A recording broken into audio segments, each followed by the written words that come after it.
Hello, my name is Greg McLarty. I'm the founder and managing director of CaroMel Ocean Limited. With the successful capital raising, CaroMel Ocean will be the dominant player in the Australian abalone, sea cucumber, southern rock lobster and oyster industries.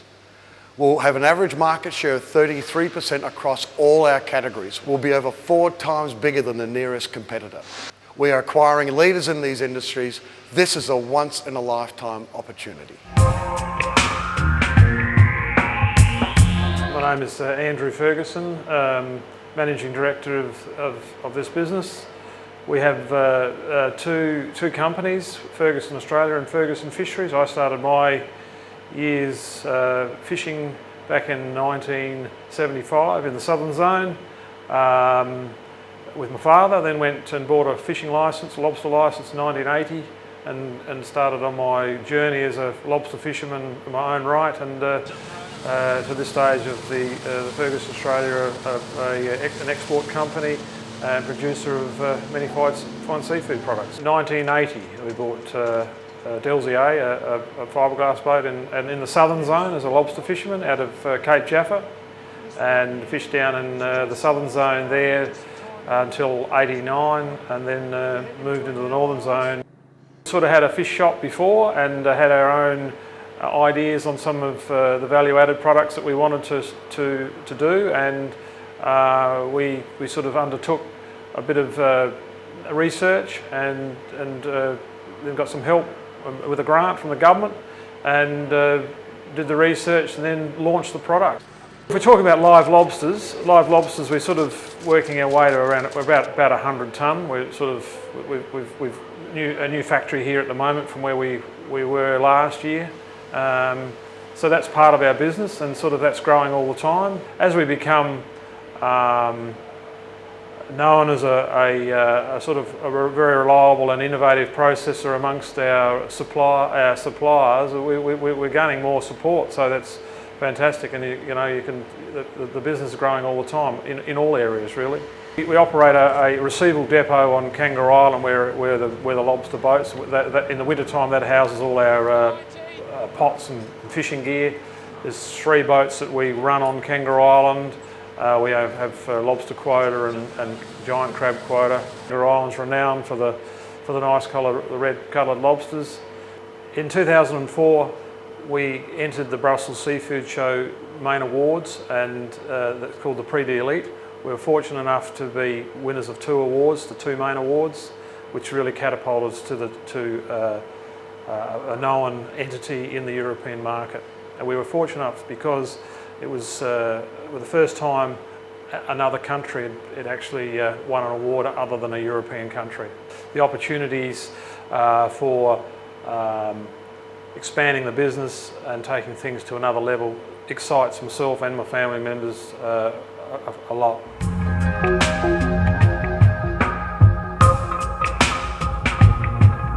Peter Cosmore. I've been with marine culture now for over 20 years, currently managing, general manager and a director as well.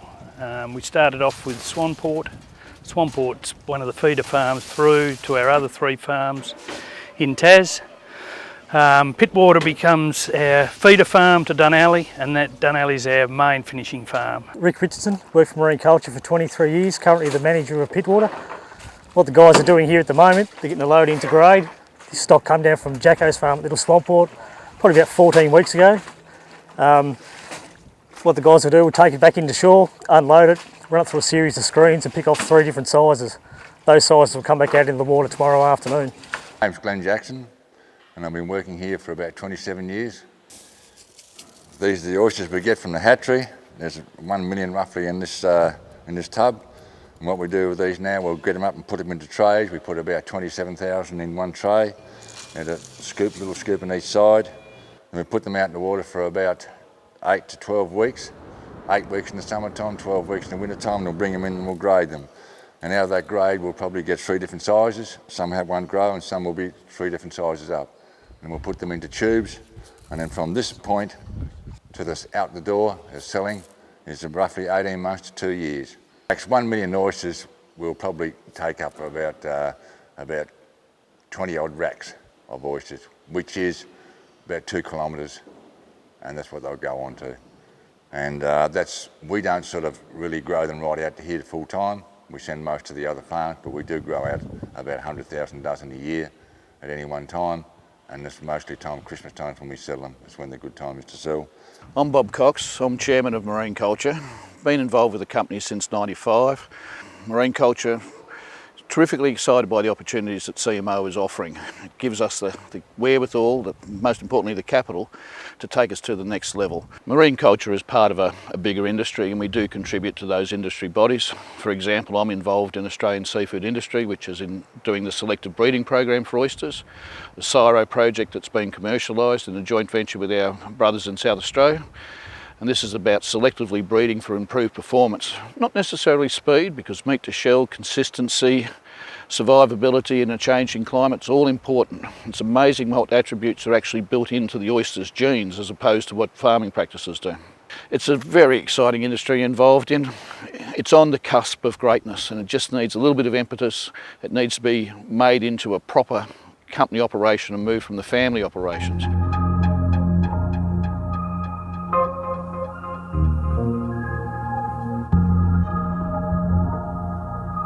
Vincent Lin, originally from mainland China. I've been to Australia for 22 years now, and I started this seafood business in 1995, and been working from scratch up until now. We employ about 60 people, and with a turnover from last financial year is about 41 million. So for the nearly 18 years working in this industry, I keep continuing learning, and we done pretty positive results so far. We mainly like doing southern rock lobster and live abalone and giant crab. And now we move into canning, so we're canning, processing retail abalone. So, and last year we nearly do processing about 400 tons of abalone and for processing products. Mainly based in the head office in Richmond, Victoria, and we do have facilities in 2 factories in Tasmania and South Australia. We have another 2 receiving depot in South Australia. So with a total staff, about 60 staff employed at the moment. My name is Sylvia Imelda, and I'm the CEO of Southern United Seafood.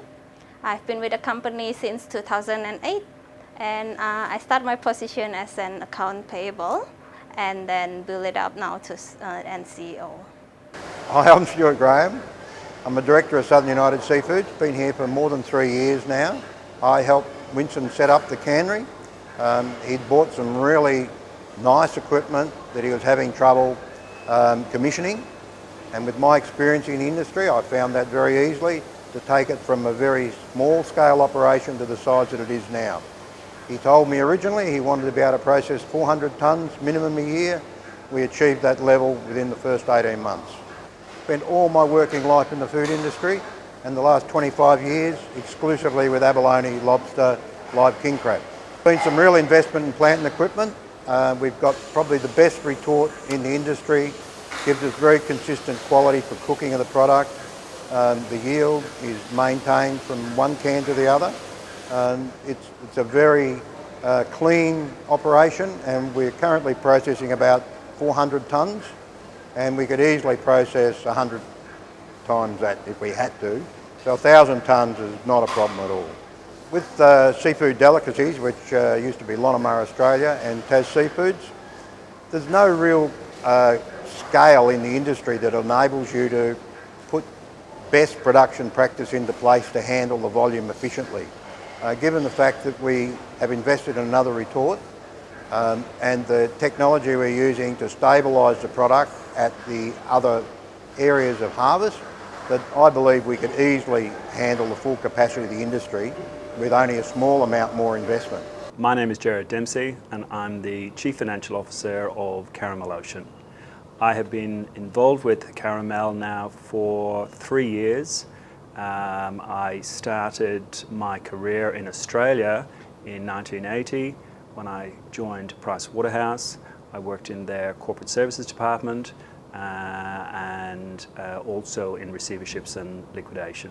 In 1988, I joined Elders RXL, which then went on to become Foster's Group.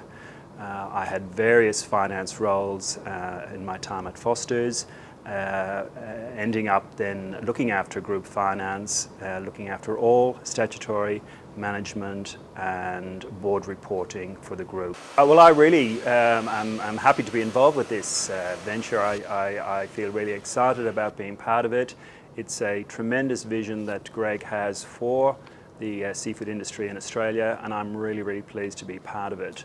I see my role as being looking after the governance of the organisation. My experience at Foster's then gave me that experience, so I see that as being one of the fundamental parts of the Chief Financial Officer is looking after the organisation. 以这次 CaroMel Ocean 这次收购的公司来讲呢，我个人认为呢，是一个很好的机会。像这样一个大规模的收购，当地的一个 resources 呢。